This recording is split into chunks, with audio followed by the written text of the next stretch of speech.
y de cómo superarlas en el trastorno bipolar. En primer lugar, lo que habría que indicar y resaltar es que la presencia de adicciones, como son llamadas, ahora explicaremos un poco en qué consiste esto,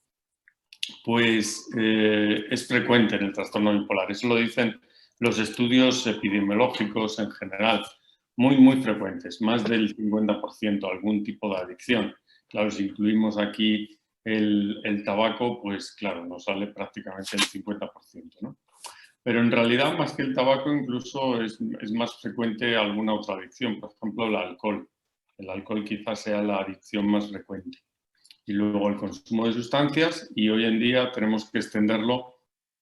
a otro tipo de adicciones, de juego patológico, internet, etcétera, etcétera, que cada vez se van extendiendo más. ¿A qué llamamos adicciones, en primer lugar? Habría que decir, pues, bueno, había un término, yo diría que quizá un poquito obsoleto, que es el que se refiere al que existe una adicción cuando hay un consumo de una sustancia de tal forma que genera dependencia y o abstinencia, y ese consumo lleva, por lo tanto, a aumentarse cada vez más de forma gradual con consecuencias para el sujeto que lo consume. Aquí incluimos varios términos. El primero, dependencia, tolerancia, abstinencia y el consumo perjudicial, ¿no? Como decía, esto es como se utilizaba antes, por ejemplo, típicamente con el alcohol. El alcohol es una sustancia que sabemos que genera dependencia porque se desarrolla una tolerancia, es decir, cada vez hace falta consumir más sustancia para lograr el mismo efecto, y a su vez se genera abstinencia, en el sentido de que si se deja de consumir de forma brusca, se desarrolla una sintomatología denominada abstinencial y que puede ser incluso, en el caso del alcohol, potencialmente letal. Típicamente el delirium tremens, por ejemplo, es una manifestación de la abstinencia, del cese brusco de alcohol cuando una persona ha estado consumiendo durante años. Y luego tenemos el otro concepto que decíamos, dependencia, tolerancia, abstinencia, que ya hemos visto, y luego que ese consumo que además sea perjudicial para la persona que lo está realizando, que evidentemente cuando se desarrolla la dependencia, la tolerancia y la abstinencia, evidentemente va a ser perjudicial. Pero esto, como digo, sobre todo de la mano de nuevas sustancias que en sentido estricto muchas veces no desarrollan este fenómeno de la tolerancia o no tienen una clara sintomatología abstinencial al cesar el consumo de forma brusca, aunque esto también es cuestionable, como ahora os comentaré.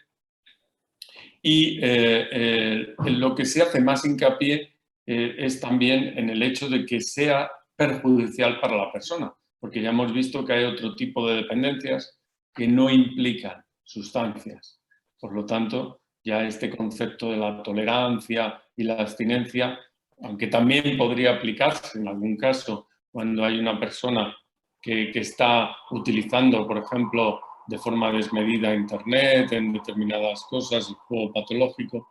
pues quizá aquí también se dé ese fenómeno de la abstinencia al cortar la posibilidad de utilización. Como os decía, el concepto hoy moderno viene más bien dado por el hecho de que haya un consumo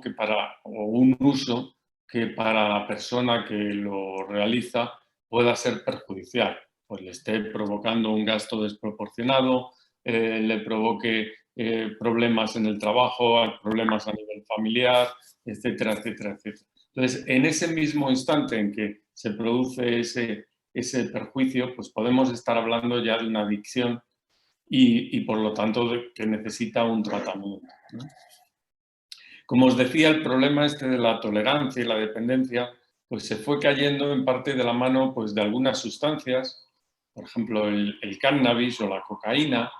que no producen tanta tolerancia ni tanta sintomatología abstinencial, es cierto, pero la verdad es que también lo producen. También lo podemos encontrar perfectamente. El síndrome de abstinencia del cannabis es más prolongado, no tan brusco y tan llamativo de forma aguda como pueda ser el caso del alcohol o de la heroína, por supuesto, o de los opiáceos en general,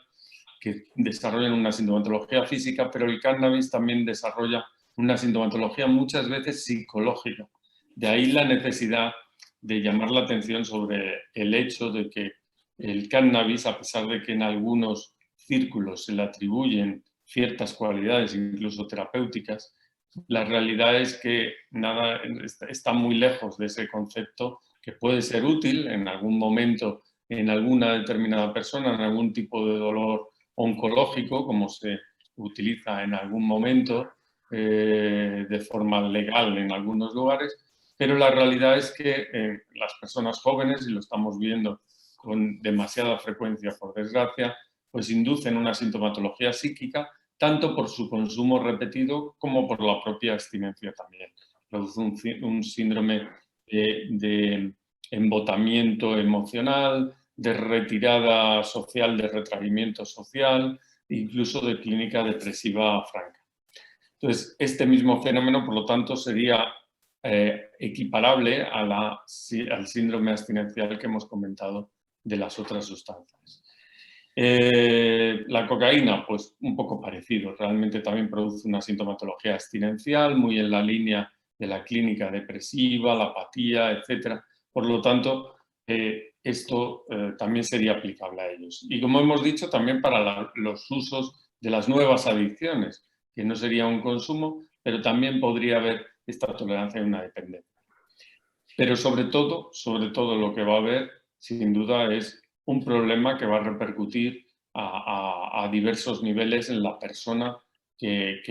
está siendo víctima de esta adicción, tanto a nivel económico, como hemos dicho, por el coste que conlleva, a nivel social, por las repercusiones que le llevan, de aislamiento social o de problemas legales, pérdida de carnet de conducir,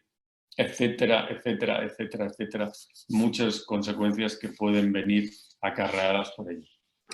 Si ya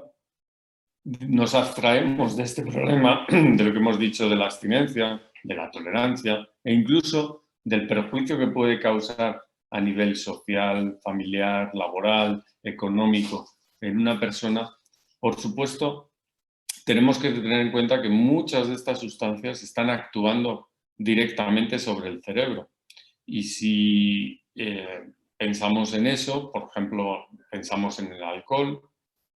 que sin duda todos entendemos perfectamente cómo gradualmente, según vamos consumiendo alcohol, va produciendo un cambio en nuestro estado de ánimo, en nuestra manera de ver las cosas, nos sentimos más desinhibidos, etc. Entonces, eso va a producir posteriormente un rebote contrario, que va a la larga a producir una forma de ciclación que nos recuerda claramente a esa oscilación entre el ánimo eufórico y el ánimo bajo, a la sintomatología del trastorno bipolar. Por lo tanto, incluso el consumo de alcohol puede empeorar además la sintomatología del trastorno bipolar y puede empeorar su evolución. Por ejemplo, tenemos claramente el recuerdo todos hemos leído y comentado sobre el pintor Van Gogh, que muy probablemente sufrió trastorno bipolar, pero también tenía una adicción al consumo de alcohol, la absenta, que fue una bebida alcohólica de alta graduación que se consumía en Francia, sobre todo en ambientes bohemios, y que él era adicto a ella y probablemente le indujo muchos de los síntomas que al final pues, llevaron a que la evolución de su enfermedad fuera tan negativa y terminara de la forma que terminó, porque llegó probablemente a tener incluso un delirio en trenes. Entonces tenemos que todas estas adicciones, hemos dicho que son muy, muy frecuentes en el trastorno bipolar, la principal sobre todo por ser tan extendida en general en la población, porque es realmente frecuente, mucho más frecuente de lo que pensamos y claramente con criterios de trastorno y por las consecuencias que acarrea, pues tenemos primero el alcohol, que como he dicho es la que es más frecuente en el trastorno bipolar, seguida de otras sustancias, por supuesto también el tabaco, y creciendo de forma importante también otro tipo de adicciones que podríamos extendernos mucho, quizá podría ser el tema de otra conferencia en relación a las nuevas adicciones, pues desde, como hemos comentado, las que implican el uso de Internet o el control exhaustivo de la alimentación, la ortorexia, que cada vez se considera también más una adicción, etcétera, etcétera, etcétera. Entonces, habría muchas otras adicciones. Como vemos, pues, tienen consecuencias en la evolución del trastorno de una manera directa, porque están actuando muchas de estas sustancias sobre el cerebro y producen esas alteraciones, esas oscilaciones de ánimo, típicamente, como hemos referido, con el alcohol o también con la cocaína, que la cocaína es otra sustancia que puede desarrollar sintomatología maníaca, psicótica, etcétera. También la heroína o los nuevos opiáceos, que cada vez se van extendiendo más, porque bueno, la heroína vino en los años 80 a ser una de las causas de muerte, es un opiáceo con una acción muy potente y que produce mucha depresión respiratoria y mucho síndrome abstinencial y por lo tanto en muchas ocasiones morían, además del hecho de que se contagiaran del síndrome de inmunodeficiencia por el uso y compartir las jeringas vía intravenosa,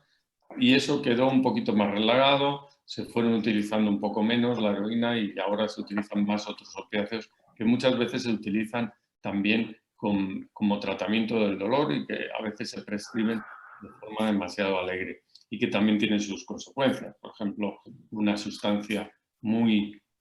frecuente que se utiliza con demasiada frecuencia en ocasiones y que puede inducir una sintomatología depresiva es el tramadol, por ejemplo, que está muy extendido su uso y es de utilización casi en primera instancia cuando fallan los antiinflamatorios. Entonces, como vemos, tenemos muchas probabilidades de que haya alguna adicción y que se complique y por lo tanto tenemos que tratar de evitar que esto continúe porque la evolución del trastorno va a ser muy negativa. ¿Cómo podemos luchar contra estas adicciones de una forma que sea eficaz y que nos permita eludirlas de una forma, de la mejor forma posible, ¿no? Pues hay muchas opciones, realmente eso es la parte positiva. La parte negativa es que muchas veces la propia adicción complica el hecho de que el paciente quiera dejar de tener esta adicción, ¿no? Porque la propia persona que está enganchada, y a lo mejor muchos de vosotros que fumáis, pues hacéis esta especie de abstracción de que sabéis que es un problema, pero a la larga es muy complicado deshabituar de una costumbre que se está realizando de forma constante si no introducimos una variante nueva. Esto es algo que yo siempre planteo como algo fundamental a la hora de plantearnos el luchar contra una adicción. Y es la de hay que buscar algo que sea tan atractivo,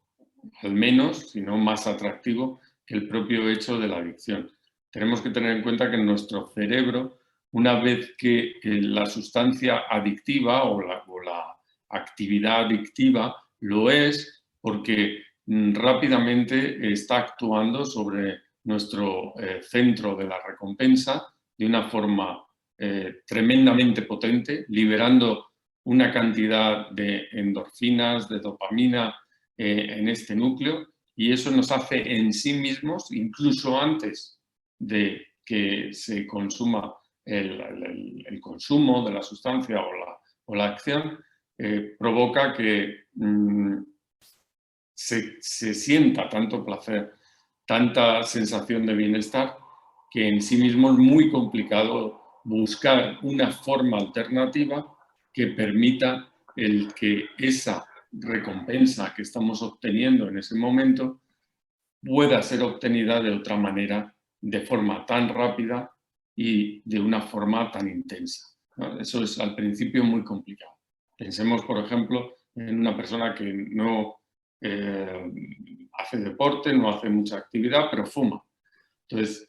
por mucho que quiera empezar a estar activo, empezar a realizar esta actividad, en el momento en que piense en la posibilidad de ponerse un cigarrillo en la mano, va a ser mucho más potente esa sensación placentera que cualquier otra. Por supuesto, algo que todavía no ha desarrollado, por ejemplo, el hacer deporte. Tendría que realizar esta actividad de una forma continua para que al final pudiera ser realmente tan atractiva para nuestro cerebro como la propia situación adictiva. Entonces, no es fácil, pero hay que buscar esa actividad que sabemos que nos va a ser placentera o que puede ser placentera o que puede llegar a ser sustitutiva de esa situación adictiva. Y yo creo que ese es el primer punto sobre el que hay que hacer hincapié a la hora de iniciar el tratamiento de la adicción. Ya digo que hay una situación que es complicada porque hay que luchar contra ese canto de sirenas rápido que obtenemos con simplemente con pensar en la posibilidad de continuar con esa sustancia. No ya con el consumo, sino simplemente con la sustancia. Es un canto de sirenas y si recordamos a Ulises, lo que hacía era atarse porque sabía que no iba a ser capaz de poder eludir esa situación, pero al menos hacía eso para evitarlo y ya cuando se pasaba ese efecto podía de alguna manera enfrentarse de otra manera. Entonces, tenemos que encontrar esa actividad, tenemos que saber localizarla y a partir de ahí tenemos que encontrar la motivación suficiente para sostener el no consumo de la sustancia y el mantener la otra actividad, lo cual a veces es complicado porque también esto es un equilibrio, ¿no? De encontrar que la nueva actividad o las nuevas actividades que nos hemos propuesto vayan motivándonos de una manera importante. Si nos vamos un punto atrás, hay veces que muchas personas no llegan ni siquiera a tomar conciencia de que tienen un problema adictivo. Y entonces es tarea del propio terapeuta el ir realizando esa motivación, el que se vaya dando cuenta de que en realidad todo lo que le lleva al consumo, todas las consecuencias son mucho peores y están perjudicándole. Por lo tanto, tiene que llegar a adquirir la conciencia de que tiene realmente un problema, que como digo, esto a veces también es complicado, ¿no? El primer paso de adquirir la conciencia de la propia enfermedad y a partir de ahí desarrollar posteriormente la motivación. Sí, hemos dicho que esto es muy importante y de hecho muchos de los programas de deshabituación se basan en esto, en buscar esas alternativas, esas actividades, toda una serie de motivaciones que nos van a ir ayudando, ¿no? Cada uno las va a encontrar donde mejor crea que puede encontrarlas o donde las tuvo en el pasado, ¿no? Muchos lo encuentran también en el apoyo emocional entre personas y en eso se basa, por ejemplo, los grupos de autoayuda tipo Alcohólicos Anónimos, que es una parte importante, el buscar ese apoyo emocional que les pueda ayudar. Y luego tenemos otra parte también muy importante, que es la posibilidad de que haya fármacos que nos ayuden a luchar contra esa situación y que favorezcan de alguna manera el que todo esto se pueda ir desarrollando mucho mejor. Y ahí contamos con un arsenal terapéutico que dependiendo de la sustancia o de la adicción de la que estemos hablando, podemos utilizar unas sustancias primero y luego otras. Son fármacos, en este caso, que nos van a ayudar. Todos seguro que habéis oído hablar de uno que se llama el Champix, que ese es el nombre comercial, la vareniclina, que es un fármaco que ayuda a evitar la sintomatología abstinencial derivada del cese del consumo del tabaco. Por lo tanto, eso favorece el que continuar con ese mantenimiento del cese del consumo, y a la par tiene otra serie de acciones que no son totalmente bien conocidas y tampoco vamos a entrar en detalle, que permiten el favorecer ese cambio de actitud también y mantener esa motivación. Y por eso este fármaco ha sido tan utilizado en el cese del consumo del tabaco. En el caso del alcohol, tenemos alguna sustancia que puede ser parecida, como el acamprosato o la naltrexona, que son fármacos que nos pueden ayudar a mantener esa deshabituación y evitar ese consumo mientras se va encontrando esa otra actividad. Tenemos también algún otro fármaco que ha podido ser eficaz, como el topiramato, y bueno, en cada una de las Antabús. podemos ir encontrando determinados fármacos que nos ayuden a ir mejorando esa situación. Sería algo demasiado tedioso que os fuera desgranando para cada una de las sustancias qué fármacos se pueden utilizar, pero desde luego lo que hay que tener en cuenta es que existe esa posibilidad de recibir esa ayuda supletoria con esos fármacos, pero saber también que no son la solución única. Si nos rompemos una pierna y después de la escayola nos la quitan, tenemos el músculo muy débil, muy frágil, tenemos que volver a recuperar la potencia. Entonces, cuando tenemos que empezar a andar, podemos apoyarnos en una muleta para iniciar esos primeros pasos, pero los pasos los tenemos que ir dando. En este caso, la muleta serían los fármacos que nos irían ayudando a dar esos pasos, pero la última decisión de dar ese paso la tenemos nosotros y tenemos que ir dando esos pasos que os he comentado anteriormente. Bueno, yo creo que con esto os daría una visión general de lo que son las adicciones, de lo que suponen dentro del trastorno bipolar, de lo perjudicial que son en su evolución y de las posibilidades que tenemos de forma un poco general de cómo abordarlo y de que debemos abordarlo para así mejorar nuestro pronóstico. Y ahora, si queréis, pues abrimos